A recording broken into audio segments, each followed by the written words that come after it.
Imagine living in a country for over 30 years as a respected community leader, only to have federal agents surround you on your morning commute because of a teenage conviction and a decades-old geopolitical conflict. I mean, it sounds like something straight out of a Hollywood thriller, right? Totally. But this is happening right now, in real time, just a normal morning drive turning into this massive federal operation. Welcome to the show, everyone. We are really glad you are joining us today. Yeah, thanks for tuning in.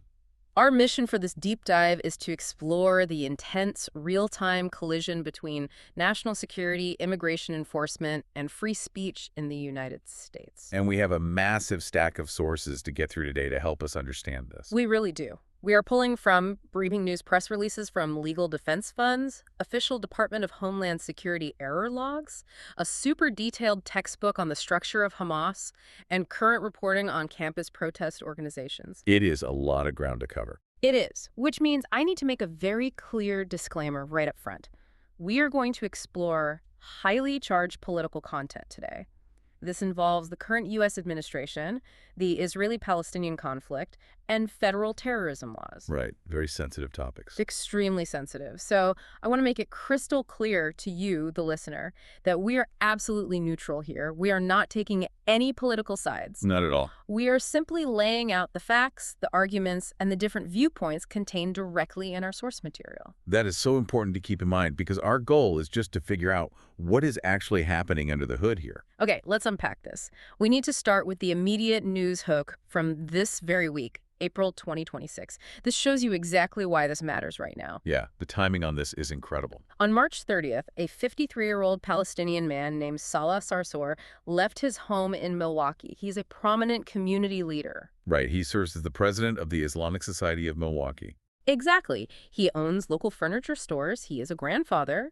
But on his normal daily commute, he was suddenly pulled over and surrounded by federal agents from Immigration and Customs Enforcement, or ICE. They just completely boxed him in and detained him. And the competing viewpoints on why this happened are, well, they're miles apart. Let's lay out the legal defense side first. The Muslim Legal Fund of America is representing him, and they are basically sounding the alarm. Yeah, they're furious. They point out that he has been a lawful permanent resident of the U.S. for over 30 years. He has zero U.S. criminal record. So his lawyers argue this is just a targeted attack on his First Amendment right to speak out for Palestinians. They call it a weaponization of the justice system. But the government paints a totally different picture. The Department of Homeland Security, DHS, claims Sarsour lied on his immigration application decades ago. Right. They say he hid a past conviction in Israel. Apparently, he threw a Molotov cocktail at Israeli forces' homes when he was a teenager. And DHS also alleges he has funded terror organizations. Wait, so how does a local community leader and furniture store owner suddenly get swept up in a national security crackdown? That is the million-dollar question. Because DHS says his initial visa application was denied way back when because of this criminal record. But why wait decades to send armed agents to surround his car? Well, this bridges the local arrest to a much wider federal policy. This arrest is not just an isolated traffic stop. It is part of a broader systemic strategy the administration is using right now. Oh, like using immigration policy to target dissidents. Exactly. They are cracking down specifically on international students and academics. The statistics in our sources are actually staggering. As of April 2026, the government has revoked over 1,000 visas. Over 1,000. And they use this really aggressive approach they call a catch and revoke program. And they rely heavily on artificial intelligence for this, right? Yes. AI and social media scraping, it functions like a digital dragnet. Private groups like Canary Mission use AI to scrape platforms like Instagram or X. Yeah. So they are just looking for pro-Palestinian speech. Yeah, speech they categorize as pro-Hamas or anti-Semitic. Then they build these massive dossiers on students and publish them online. Wait, so the government isn't even doing the spying themselves? Not initially, no. DHS analysts just review these third-party AI dossiers, flag the visa, and start the revocation process. But how is that legal? I mean, look at Mahmoud Khalil, that Columbia student from our sources. He was detained under a 1952 Cold War-era law without any criminal charge. Or Mohsen Madawi, another student who got arrested right at his citizenship interview. Yeah, it just seems wild. If they haven't committed a crime, how do they justify this? They use a loophole in the Immigration and Nationality Act, It lets the government deport non-citizens if they believe their presence will have serious negative consequences for U.S. foreign policy. So it's not like a criminal court where you need proof beyond a reasonable doubt. Not at all. It gives the executive branch huge discretionary power.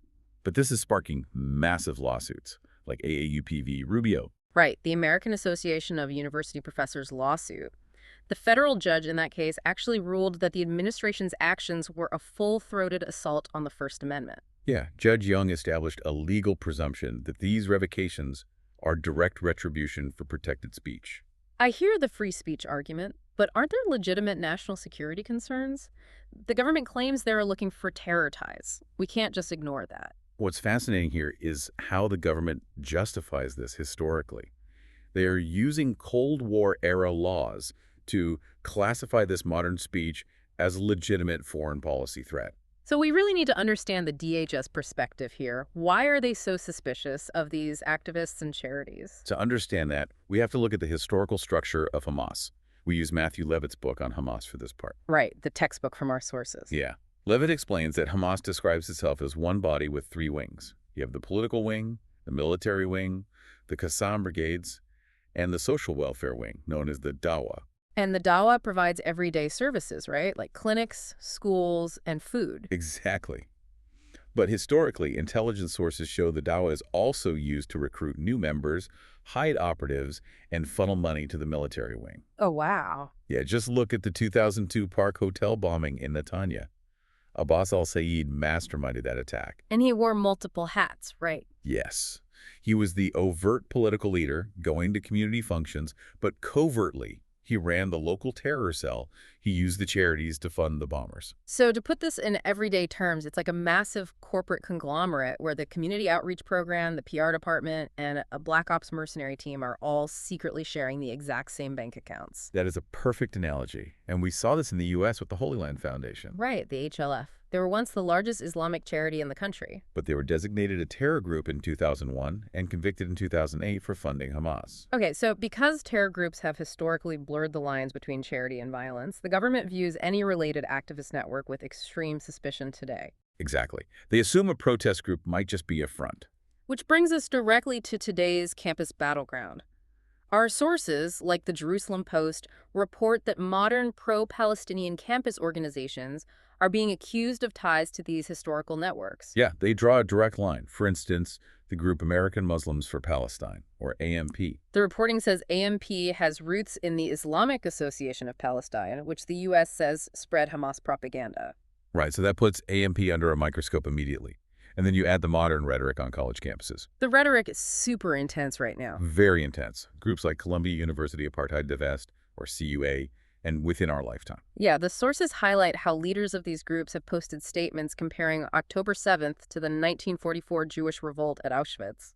Or calling Hamas leader Yahya Sinwar a brave man. Wow. Here's where it gets really interesting. So we have a situation where the government sees historical patterns of terror funding hiding behind modern activism, while civil rights groups see a McCarthy-era witch hunt against legitimate political speech. How does anyone disentangle a college student holding a protest sign from a covert international fundraising network? If we connect this to the bigger picture, that exact tension is what is tearing the legal system apart right now. Because it is nearly impossible to easily separate fiery political rhetoric from actual material support for terrorism. Exactly. The state treats radical speech as an indicator of a national security threat.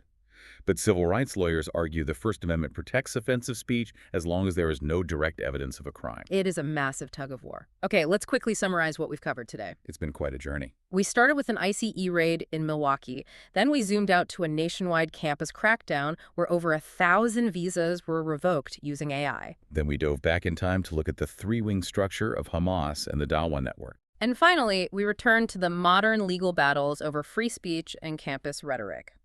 So, what does this all mean? That is the big question. Why should you care? Because the very definition of what constitutes a national security threat versus protected political dissent is being rewritten right now, in real time, and it's affecting communities and campuses right in your backyard. The rules are literally shifting as we speak. They really are. So we want to leave you with a final thought to mull over. If advanced AI and social media scraping are now being combined with Cold War-era deportation laws to police political speech, what happens when the tools built to track global terrorism are aimed inward at domestic political movements?